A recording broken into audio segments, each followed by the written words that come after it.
जय हिंद, नमस्कार, जोहार दोस्तों। आज की इस वीडियो में मैं आप लोग के समक्ष कक्षा 10 हिंदी का अति महत्वपूर्ण प्रश्न को लेकर आया हूं। तो चलिए समय न गवाते हुए हम लोग शुरू करते हैं। देखिए, पहला क्वेश्चन लिखा हुआ है, निम्नलिखित गद्यांश को ध्यानपूर्वक पढ़कर पूछे गए प्रश्नों का उत्तर दें। समझ गए क्या लिखा हुआ है कि गद्यांश है और इस गद्यांश को पढ़ करके आपको आंसर देना है। देखिए, गद्यांश क्या है?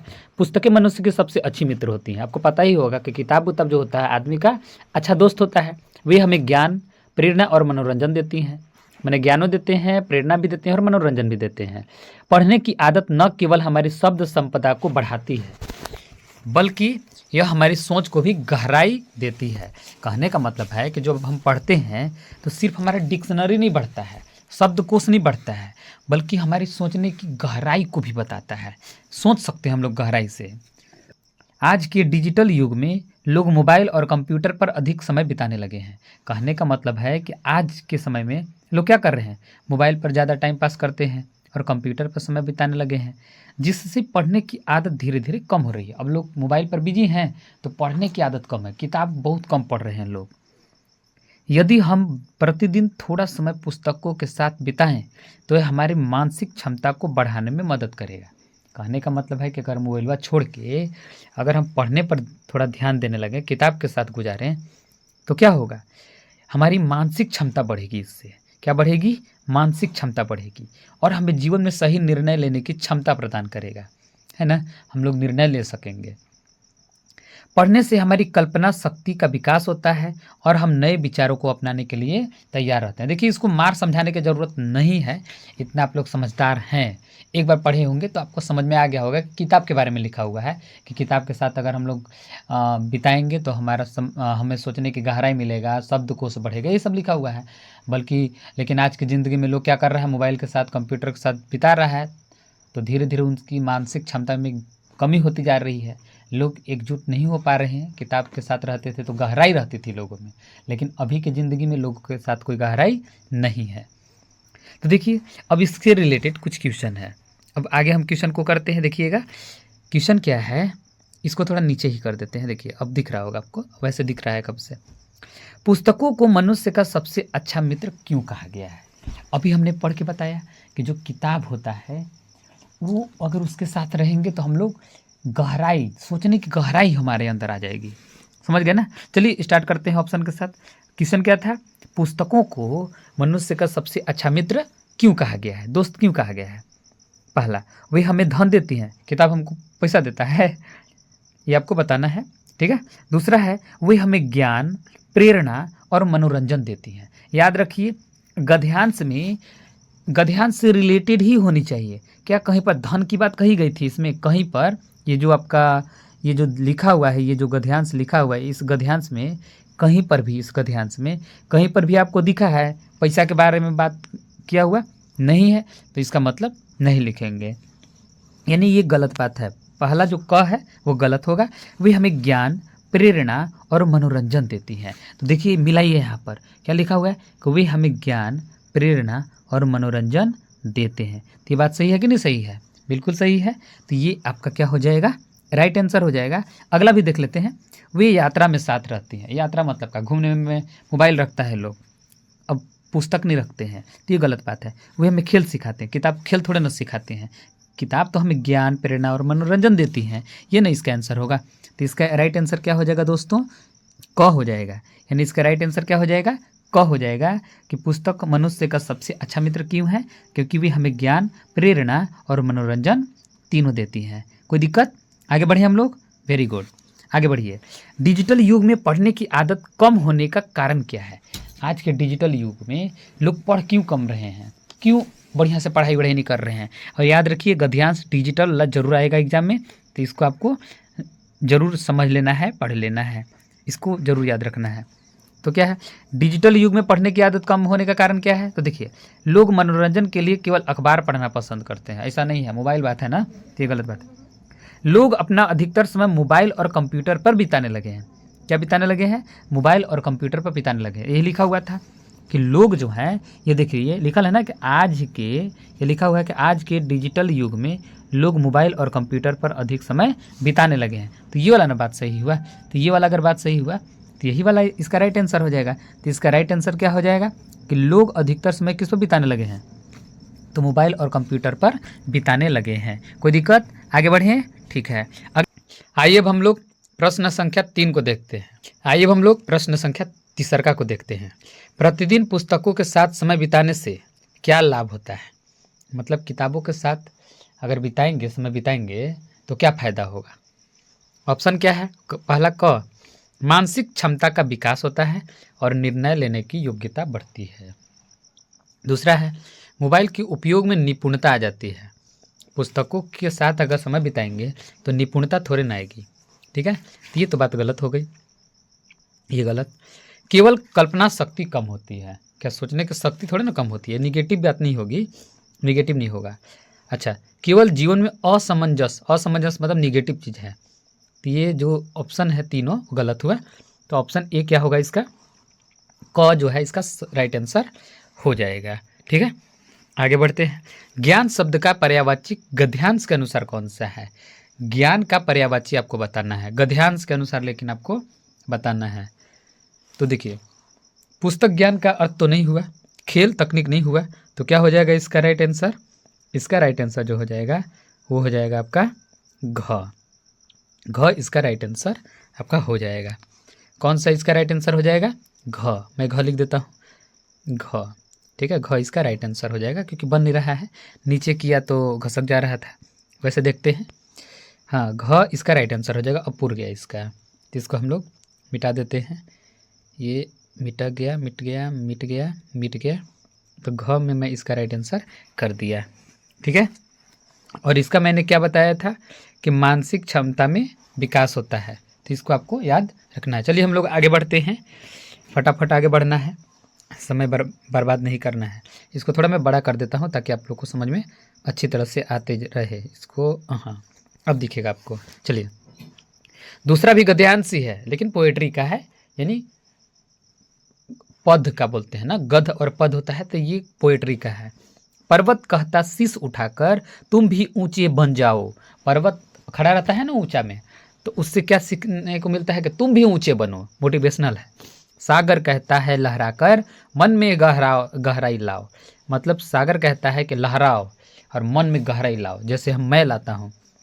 समझ रहे हो क्या कहती है, उठ उठ गिर गिर तरल तरंग, भर लो अपने दिल में मीठी मीठी मधुर उमंग।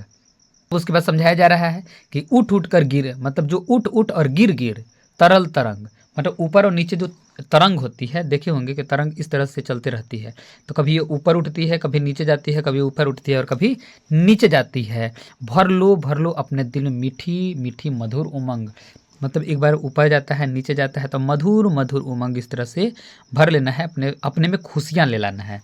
सीधा बात यही है। पृथ्वी कहती धैर्य न छोड़ो। पृथ्वी क्या सिखाती है कि धैर्य नहीं छोड़ना चाहिए इंसान को, कितनी ही हो सिर पर भार। मतलब पृथ्वी क्या सिखाती है हम लोग को कि धरती पर इतना भी ज़्यादा वजन हो रहा है लेकिन फिर भी पृथ्वी कुछ नहीं बोलती, ये कभी नहीं मना करती है कि तुम इस पर मत रहो। वो आपके भार को सहे हुए है, उसमें धैर्य बना हुआ है। नभ कहता है फैलो इतना, ढक लो तुम सारा संसार। नभ मतलब आकाश।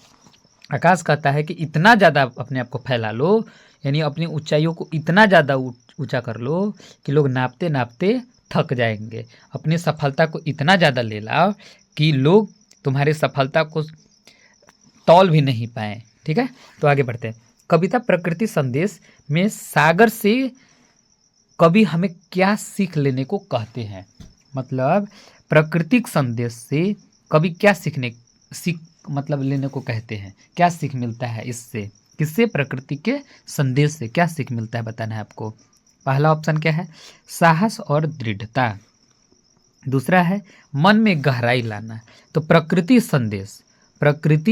संदेश क्या सिखाता है? साहस और दृढ़ता नहीं सिखाता है दोस्तों, ये साहस नहीं सिखाता है प्रकृति वाला। दूसरा है मन में गहराई लाना। हाँ, मन में गहराई तो ला सकते हैं। ऊंचे लक्ष्य बनाना और संसार को ढक लेना। देखिए सभी के सभी वर्ड पॉजिटिव हैं, लेकिन इससे रिलेटेड ये जो आपका ये लिखा हुआ है, जो पद लिखा हुआ है, जो पोएट्री लिखा हुआ है, उसके अनुसार क्या बताया गया है कि प्रकृति हमें मन में गहराई लाने को सिखाती है। क्या सिखाती है? मन में गहराई लाने को सिखाती है। तो इसका राइट आंसर मन में गहराई लाना हो जाएगा। ठीक है, आगे बढ़ा जाए, आगे बढ़ा जाए। इसको देखिए मैं मिटा दे रहा हूँ, ये मिट गया मिट गया मिट गया, थोड़ा सा और मिटा दे रहा हूँ, मिट गया। ठीक है, तो इसको मैं ले लेता हूँ पेन। आगे है, कविता में पर्वत का क्या संदेश है? कविता में पर्वत क्या संदेश दे रहा है? तो क्या धैर्य रखना दे रहा है? तो देखिए ऑप्शन में ही मिलेगा आपको, यह जो पद लिखा है उसमें मिल जाएगा। पर्वत कहता शीश उठाकर तुम भी ऊंचे बन जाओ। ठीक है, तुम भी क्या बन जाओ? ऊंचे बन जाओ। तो क्या धैर्य रखना सिखाता है पर्वत? नहीं, धरती हमें धैर्य रखना सिखाती है। तो ये आंसर नहीं हो सकता, यानी जो क है, क का ये राइट आंसर नहीं हो सकता। मन को शांत रखना, क्या बताना है? मन को शांत रखना। तो पर्वत मन को शांत रखना हमें नहीं सिखाता है। अगला है ऊंचाई और महानता पाना। हाँ, ऊंचाई यानी महानता, आपको वो लोग ग्रेट समझे, महान समझे, यही तो पर्वत सिखाता है कि अपनी ऊंचाई को इतना ज़्यादा कर लो कि लोग आपकी ऊंचाई को माफ़ी ना पाएँ। ठीक है, यानी महान इतना बन जाइए कि लोग आपके महानता को तौल नहीं पाए, आपके महानता का गुणगान करते फिरें। नेक्स्ट है गहराई अपनाना। तो गहराई कौन अपनाता है दोस्तों? तो सागर अपनाता है। तो इसमें राइट आंसर क्या हो जाएगा? ग हो जाएगा। इसका राइट आंसर आपका हो जाएगा ग। ठीक है, यानी ग इसका हो जाएगा आपका राइट आंसर। आगे बढ़ा जाए, 7वां है, सागर कहता है लहराकर। यह सागर किस गुण को अपनाने का संकेत देता है? सागर जो होता है किस गुण को अपनाने का संदेश देता है? धैर्य, दूसरा गहराई, फैलाव और साहस। चारों ऑप्शन में से हमें कमेंट में इसका फटाफट आंसर दीजिए। चलिए हम लोग इसके राइट आंसर को देखते हैं फटमने। तो इसका जो राइट आंसर हो जाएगा क्या हो जाएगा? ग हो जाएगा। सागर क्या कहता है कि अपना गहराई, मतलब अपनी गहराई इतना कर लो कि लोग आपके गहराई को नाप ना पाएँ। ठीक है, अपनी गहराई को माप ही ना पाएँ। अपने मन में गहराई इतना ले लाइए कि लोग अपने आपको महान समझे, गहराई न मतलब मेजरमेंट कर पाए। आइए अब हम लोग 8वां प्रश्न को देखते हैं। उठ उठ गिर गिर तरल तरंग किस जीवन स्थितियों का प्रतीक है? मतलब उठ उठ और गिर गिर तरल तरंग किस जीवन स्थिति को बताना था? देखिए यहाँ उठना बात हो रही है, इसमें किसकी बात हो रही है? उठना हो रही है और गिर उड़ रही है। उठना गिर हो रही है। तो देखिए इस तरह से किसका सिंबल होता है? याद करो तो तरंग का ही होता है ना। तो देखिए ऑप्शन में चलते हैं। उठना माने जीवन की ऊंचाइयों को छूना, और गिरना मतलब कठिनाई में फंस जाना। यही तो हुआ, यानी एक बार पॉजिटिव होना तो एक बार निगेटिव होना। पॉजिटिव निगेटिव, पॉजिटिव निगेटिव, यानी दुख और सुख, दुख सुख दुख सुख, इस तरह से आपको समझ लेना है। तो चलिए स्टार्ट करते हैं। आनंद और उल्लास, ये तो गलत बात है। दोनों के दोनों खुशी का ही प्रतीक है एक प्रकार का। धैर्य और स्थिरता, ये भी गलत बात है। गहराई और फैलाव, ये भी गलत बात है। तो इसका आंसर क्या हो जाएगा राइट आंसर दोस्तों?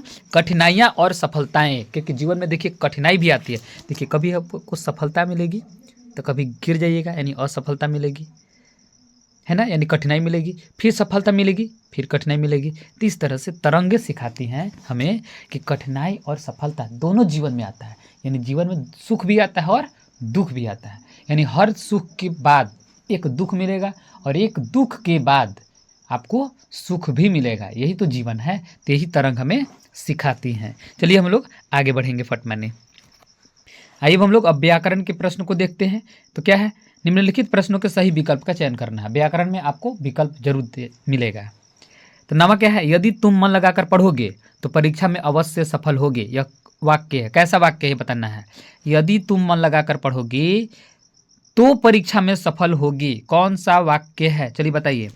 सरल वाक्य है, संयुक्त वाक्य है, मिश्र वाक्य है, विस्मयादिबोधक वाक्य है? इसका राइट आंसर हमें कमेंट में दीजिए।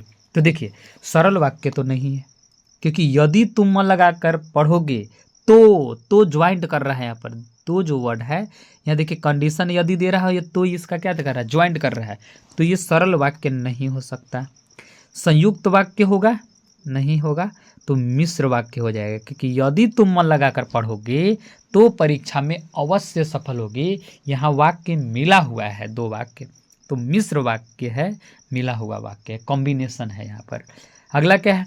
मोहन पढ़ाई करता है और सोहन खेलों में अच्छा है।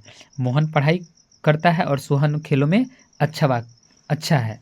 तो बताना है कि यह वाक्य है, कैसा वाक्य है। 10वां तो क्या है, पहला है सरल वाक्य, दूसरा है विस्मयादि बोधक वाक्य। देखिए और वर्ड आ रहा है यानी ज्वाइंट किया है, तो ये तो होगा नहीं। विस्मयादि बोधक का जो सिंबल होता है वो है नहीं। मिश्र वाक्य नहीं है क्योंकि यदि तो नहीं है, कंडीशन नहीं है। तो ये कौन सा होगा, संयुक्त वाक्य हो जाएगा। संयुक्त माने मिलने वाला, ठीक है। तो ये और जो वर्ड है ये क्या आपका बताता है, संयुक्त वाक्य को बताता है, संयुक्त वाक्य होता है। 11 है फल खाया जा रहा है, यह किस वाच्य का उदाहरण है, ठीक है। वाच्य बताना है। ऑप्शन क क्या है, कर्तृवाच्य, ख कर्मवाच्य, ग भाववाच्य और घ क्या है, विधिवाच्य। तो आपको वाच्य पहचानना है। तो देखिए फल खाया जा रहा है, कर्तृवाच्य नहीं है। फल को न खाया जा रहा है जी, तो ये हो गया कर्मवाच्य। कौन सा वाच्य हो जाएगा, कर्मवाच्य हो जाएगा। इसका राइट आंसर आपका ग हो जाएगा। इसमें सब्जेक्ट का पता नहीं है। अगला है आकाश में बादल छाए हुए हैं, इसमें बादल कौन सा पद है, ये बादल बताना है कि कौन सा पद है। क्रिया है, संज्ञा है, सर्वनाम और अवयव। तो आपको ये राइट आंसर बताना है कि इसका राइट आंसर कौन हो जाएगा। तो चलिए आकाश में बादल छाए हुए, तो बादल जो होता है क्रिया नहीं है। तो आकाश में बादल, बादल जो होता है क्या है, संज्ञा दिया हुआ है। क्या दिया हुआ है, संज्ञा है। सर्वनाम तो बादल है नहीं, अवयव तो है, अव्यय तो है नहीं, तो क्या है, संज्ञा है। कोई दिक्कत, आगे बढ़े, ठीक है। अब चलते हैं पेज नंबर 4 की ओर। पेज नंबर 4, इसको मैं थोड़ा बड़ा कर लेता हूँ। तो वही क्वेश्चन है, क्वेश्चन में कोई बदलाव नहीं हुआ है। 13 क्या है, उसकी आवाज़ बिजली की तरह गूंज रही थी, यह कौन सा अलंकार है, आपको अलंकार बताना है, ठीक है। तो क्या है, ऑप्शन ए है उत्प्रेक्षा। तो उत्प्रेक्षा नहीं है दोस्तों, उत्प्रेक्षा नहीं है। स्लैश उसकी आवाज़ बिजली की तरह गूंज रही थी, तो ये कौन सा अलंकार है, स्लैश है। कौन सा है, स्लैश अलंकार है, ठीक है। यानी स्लैश ये अलंकार आपका हो गया 13, ठीक है। आगे बढ़ा जाए। अब चलते हैं 14 में। त्रिलोक किस प्रकार का समास है। समास से देखिए एग्जाम में क्वेश्चन आएंगे, अलंकार से आएंगे, ये सबसे आएंगे। तो त्रिलोक किस प्रकार का समास है, त्रिलोक, 3 लोक की बात हो रही है, ठीक है। तो चलिए ऑप्शन 1 का क्या है, तत्पुरुष, द्वंद्व, द्विगु और कर्मधारय। आपको राइट आंसर कमेंट में जरूर देना है। तो 14 का क्या राइट आंसर हो जाएगा दोस्तों, द्विगु समास। कौन सा समास, द्विगु। अच्छा, पहचानने का तरीका क्या है इसका, पहचानने का तरीका है जब भी गिनती लिखा रहेगा 1 2 3 ऐसे करके लिखा रहेगा, जिसका अर्थ हो जाएगा, जैसे त्रि माने 3 और लोक माने लोक, तो त्रि माने 3 तो गिनती वाला वर्ड होगा, तो आप समझ लीजिएगा द्विगु समास है। याद रखिएगा गिनती वर्ड अगर शुरू में मैच कर रहे हैं तो वह द्विगु समास होगा, कोई समास और भी नहीं होगा। आगे चलते हैं 15 में। ईमेल लेखन किससे संबंधित है, ईमेल का जो लेखन होता है वो किससे संबंधित है, ईमेल का लेखन। तो क्या है इसका, आधुनिक संचार माध्यम। अगला चलते हैं पारंपरिक संचार माध्यम, मौखिक तो है नहीं ईमेल, टेलीफोन संचारक माध्यम नहीं है, आधुनिक संचार माध्यम है। आधुनिक मॉडर्न, ईमेल जो है मॉडर्न संचार का माध्यम है, यानी मॉडर्न मीन ऑफ कम्युनिकेशन है, मीन्स ऑफ कम्युनिकेशन है। अगला क्या है 16, पढ़ाई जीवन को उज्जवल बनाती है, इसमें कौन सा अलंकार है, पढ़ाई जीवन को उज्जवल बनाती है, तो आपको इसमें अलंकार खोजने हैं। तो इसमें कौन सा अलंकार है, तो इसमें जो अलंकार होगा, इसमें पहले ऑप्शन में पढ़ लेता हूँ, मानवीकरण, मानवीकरण है, पता कीजिएगा, नहीं है, मानवीकरण कैसे हो जाएगा। उत्प्रेक्षा, उत्प्रेक्षा भी नहीं होगा दोस्तों, क्या नहीं होगा, उत्प्रेक्षा नहीं होगा। स्लैश इसमें भी होगा, यानी पढ़ाई जीवन को उज्जवल बनाती है, क्या बनाती है, उज्जवल बनाती है, ठीक है। तो यहाँ पर स्लैश अलंकार हो जाएगा, अतिशयोक्ति भी नहीं होगा। तो 16 का राइट आंसर कौन हो जाएगा, 16 का राइट आंसर आपका ग हो जाएगा। आगे बढ़े हम लोग, ठीक है, आगे इसको हम लोग बढ़ते हैं। चलिए हम लोग आगे वाला क्वेश्चन को देखते हैं। गद्यांश को पढ़ करके आंसर देना है आपको। थुमथांग पहुंचने के लिए हमें रात भर लाइन में पड़ाव लेना था। लेखिका थुमथांग पर पहुंची तो थुमथांग की एक जगह है जिस जगह का नाम है लायंग, वहाँ पर लेखिका को ठहरना पड़ा है। गगनचुंबी पहाड़ों के तल में सांस लेती हुई एक नन्ही सी शांत बस्ती लायंग थी। मतलब गगनचुंबी एक जगह था, मतलब जगह नहीं था, नेचर बता रहे हैं यहाँ पर कि वहाँ के लोग बड़ी शांत थे, आराम से ज़िंदगी जीते थे, कोई हल्ला गुल्ला नहीं था वहाँ पर। ठीक है, सारी दौड़ धूप से दूर जिंदगी न जहाँ निश्चित सो रही थी, मतलब बिना वहाँ के लोग इधर उधर कोई दौड़ धूप नहीं कर रहे थे, मतलब वहाँ पर शांति व्यवस्था था। भाव समझने की कोशिश कीजिए, यहाँ जिंदगी में जो हम लोग हड़बड़ा करते रहते हैं वो नहीं था, शांति था उस जगह पर। उसी लाइन में हम ठहरे थे। तीस्ता नदी के तीर पर बसे एक लकड़ी के छोटे से घर में मुंह हाथ धोकर मैं तुरंत ही तीस्ता नदी के किनारे बिखरे पत्थरों पर बैठ गई थी। मतलब तीस्ता नदी के किनारे वो क्या किए, एक छोटा सा घर था, झोपड़ी जैसा घर होगा, और उस घर में हाथ मुँह धोकर और नदिया के किनारे उगा करके पत्थर पर बैठ गई।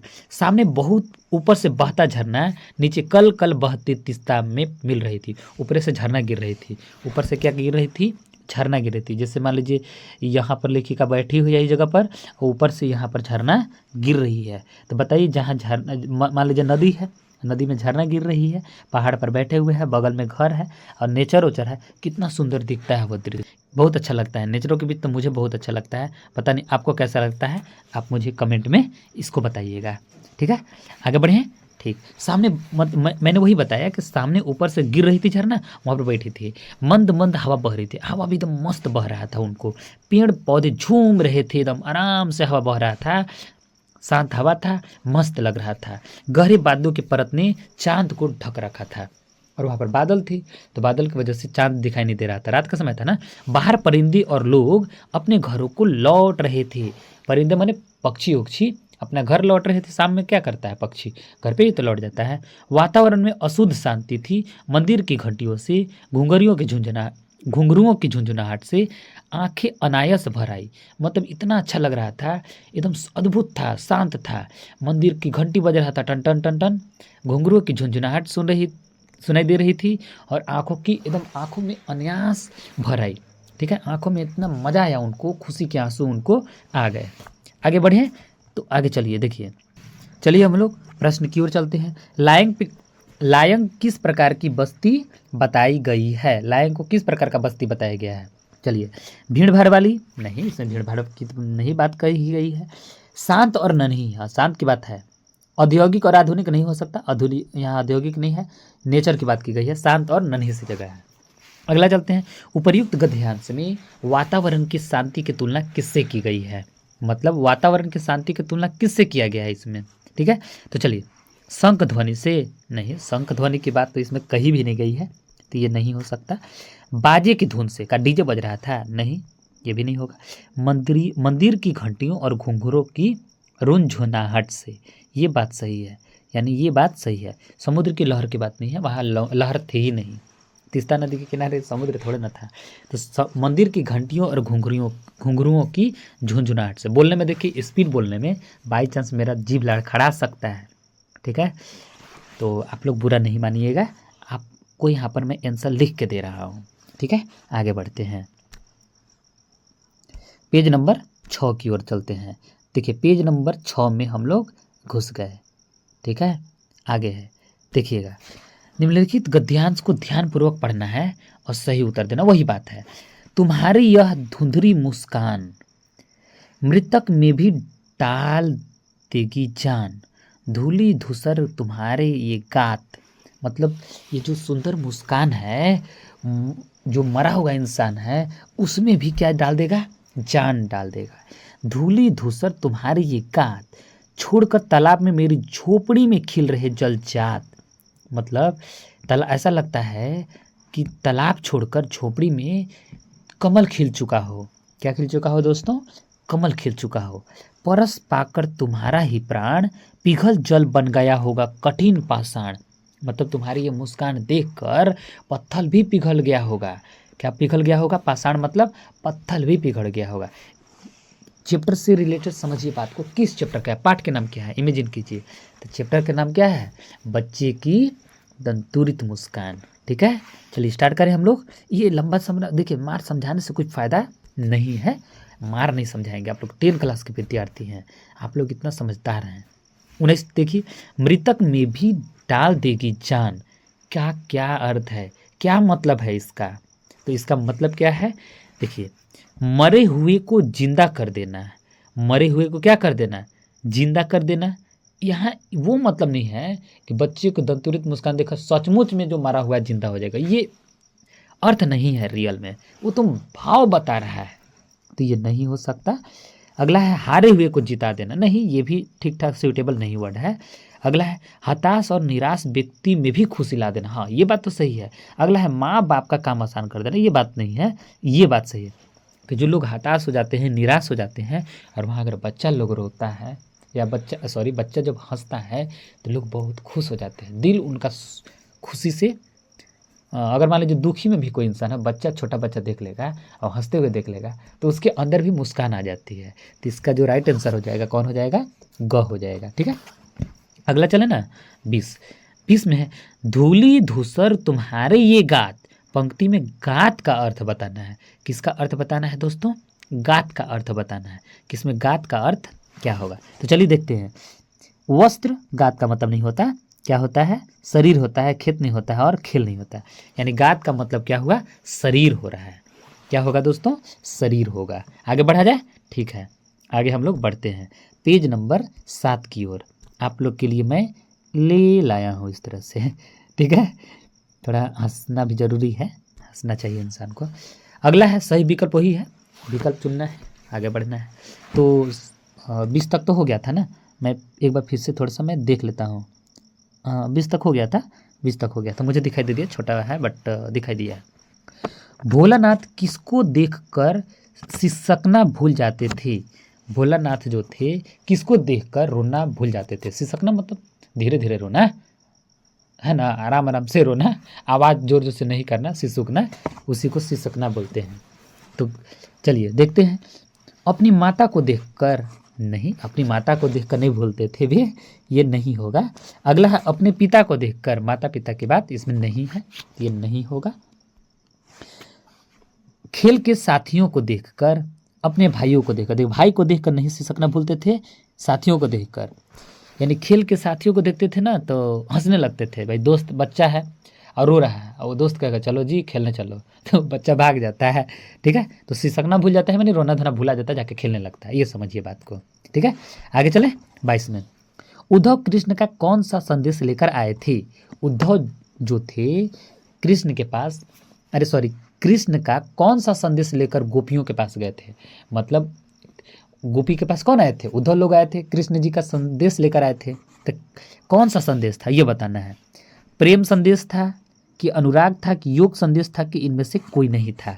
तो चलिए प्रेम संदेश नहीं लेकर आए थे वे लोग, है ना, प्रेम संदेश नहीं लेकर आए थे, अनुराग नहीं लाए थे, योग संदेश लेकर आए थे। कौन सा संदेश लेकर आए थे, योग संदेश लेकर वे लोग आए थे। यानी इसका जो राइट आंसर हो जाएगा क्या हो जाएगा, ग हो जाएगा। इसको मैं ये अच्छा कर देता हूँ, ग में आपको दिख रहा होगा, योग संदेश लेकर आए थे। तो 22 का योग संदेश हो जाएगा। चलिए 23 में चलते हैं। राम लक्ष्मण परशुराम संवाद में, इसको थोड़ा बड़ा कर देता हूँ, आपको दिखेगा मस्त एकदम, ठीक है, अब दिखना चाहिए। राम लक्ष्मण परशुराम संवाद में किस रस की प्रमुखता है, कौन सा रस है, ठीक है।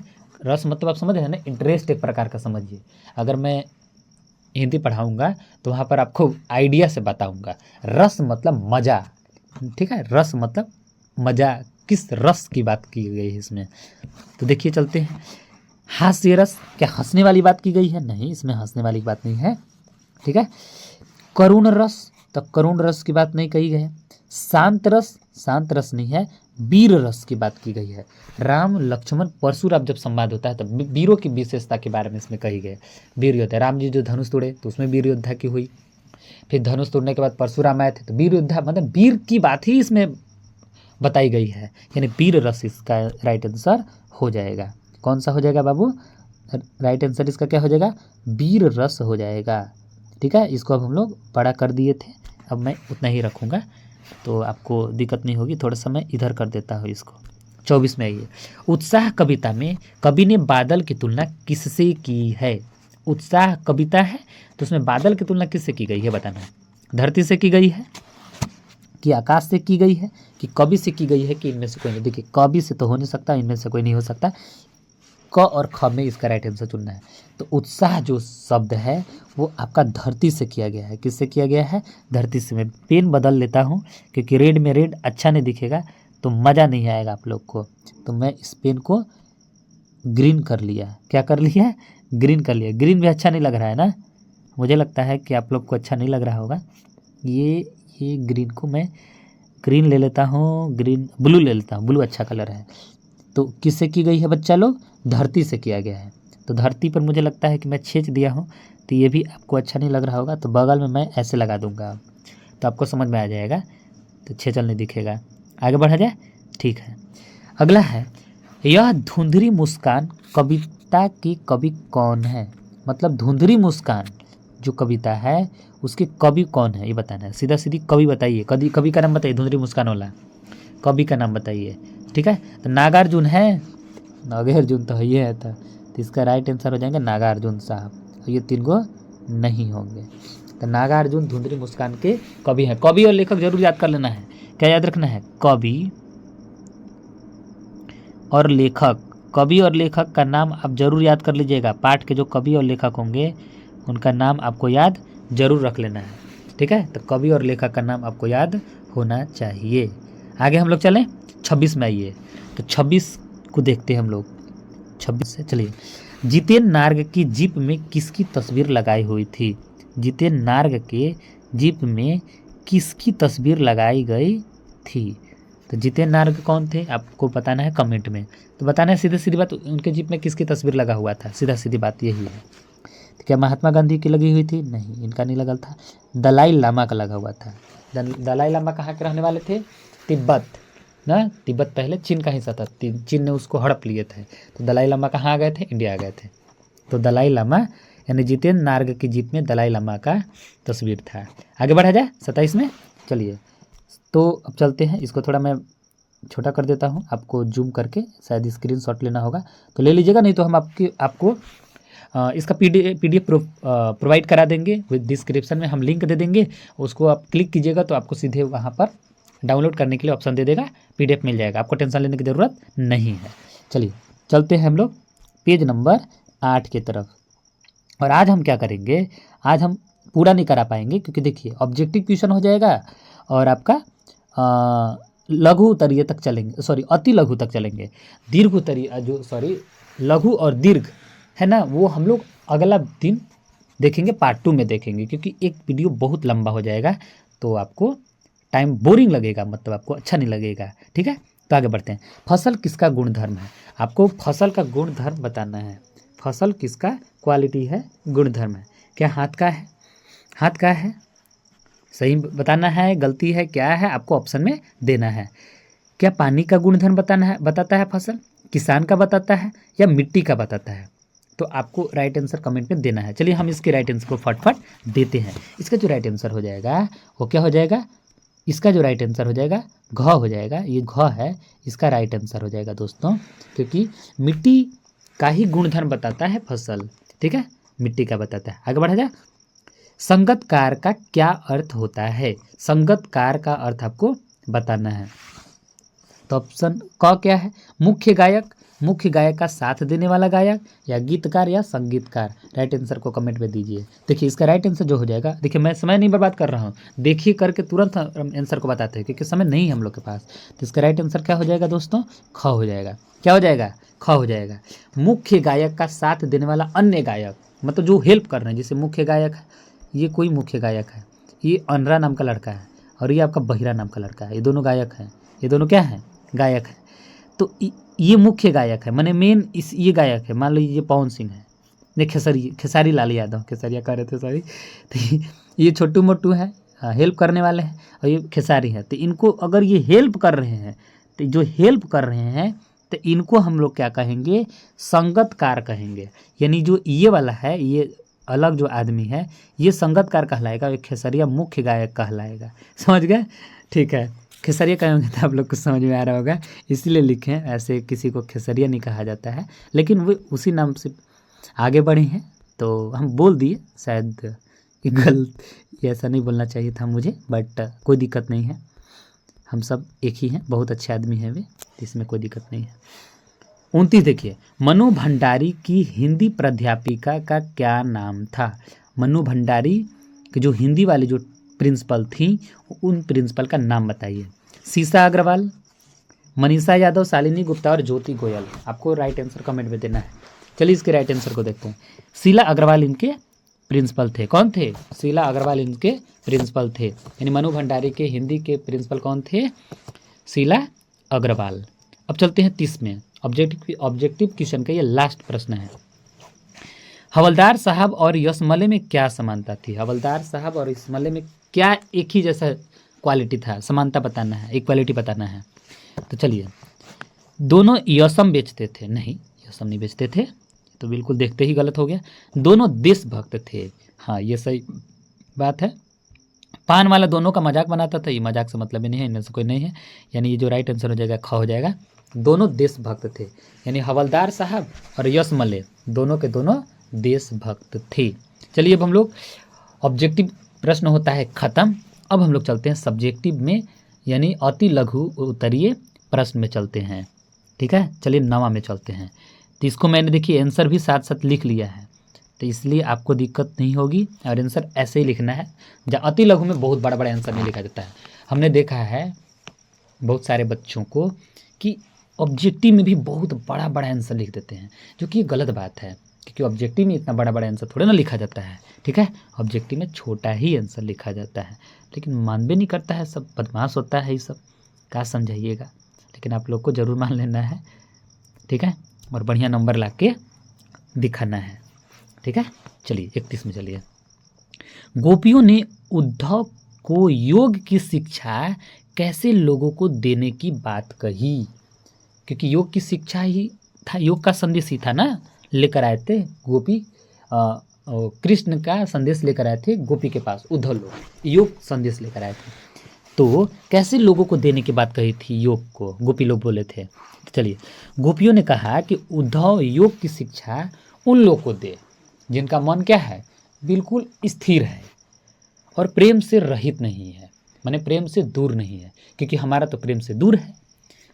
अरे सॉरी, हम लोग तो प्रेम से सहित है, माने हम लोग तो प्रेम किए हैं। तो हम लोग को मत शिक्षा उक्षा दीजिए, आप उसको जाकर शिक्षा दीजिए जो प्रेम की भाषा नहीं जानते हो, आए हैं हमको शिक्षा देने। ठीक है, तो गोपियों ने क्या कहा था कि उन लोग को जाकर शिक्षा दीजिए जिन लोग का मन स्थिर है और जिन्हें प्रेम से कोई लेना देना नहीं है। ठीक है, तो यहाँ पर मैंने अच्छा से सजा करके आंसर को लिखा है। आपको इसी तरह से लिखना है जैसे अभी हम समझा रहे थे, उस तरह से नहीं बोलना है, क्योंकि देखिए हम बोलने के लिए बोले हैं। ऐसे लिखना है, गोपियों ने कहा कि उद्धव योग की शिक्षा उन लोगों को दे जिनका मन स्थिर है और प्रेम से रहित है। ठीक है, आगे बढ़ते हैं। तो इसका हो गया आंसर। पाठ, नेताजी का चश्मा में मूर्ति के निर्माता का क्या नाम था? यानी नेताजी का जो चश्मा पाठ था उसमें मूर्ति के निर्माता का नाम बताना है। तो क्या नाम था मूर्ति के निर्माता का? हलवाई न था? ठीक है, हलवाई था, तो वही लिखना है, यही जिसे क्वेश्चन में लिख के, यही क्वेश्चन लिख के और लास्ट में नाम लिख देना है और था लगा देना है, और क्या करना है। तो हलवाई नाम था, नेताजी के चश्मा में मूर्ति जो बनाने वाला था उसका नाम था हलवाई। आगे बढ़ें। लेखिका ने यमुना यात्रा के दौरान कौन कौन से वृक्ष देखे? लेखिका ने यमुना यात्रा के दौरान कौन से वृक्ष देखे? वृक्ष कौन सा देखे थे वो बताना है। तो देखिए क्या क्या देखे थे, पीपल देखे थे, बरगद देखे थे, नीम और आम, ये सबके वृक्ष देखे थे। तो वृक्ष याद रखना है कि पीपल देखे थे, बरगद देखे थे, नीम देखे थे और आम के वृक्ष लेखिका ने देखे थे। आगे बढ़ें। 34 ज़्यादा समझाएंगे नहीं डिटेल्स में, आपको बस ऐसे ही समझते जाना है। आप सुनते जाइए, सुनिएगा तो याद हो जाएगा, क्योंकि एग्जाम का समय तो बचल नहीं है। 3 तारीख को एग्जाम है, 3 या 4 का जो भी है एग्जाम है, तब कैसे कीजिएगा, आपको तो पढ़ना पड़ेगा ना। अगला है 34, देखिए 34, कवि को या कवि बादल को गरज कर बरसने के लिए क्यों कहा? क्यों कहा कि तुम गरज करके बरसो, आराम आराम से मत बरसो, खूब गरजो और खूब बरसो, क्यों कहा कवि ने? ठीक है, तो क्या कहा था कवि ने? देखिए क्यों कहा था, क्योंकि धरती तो प्यासी है भैया, तुम खूब गरज के बरसो, क्योंकि हमारी धरती प्यासी है और किसानों को किसकी आवश्यकता है? तो पानी की आवश्यकता है। और पानी कहाँ से मिलता है? वर्षा से।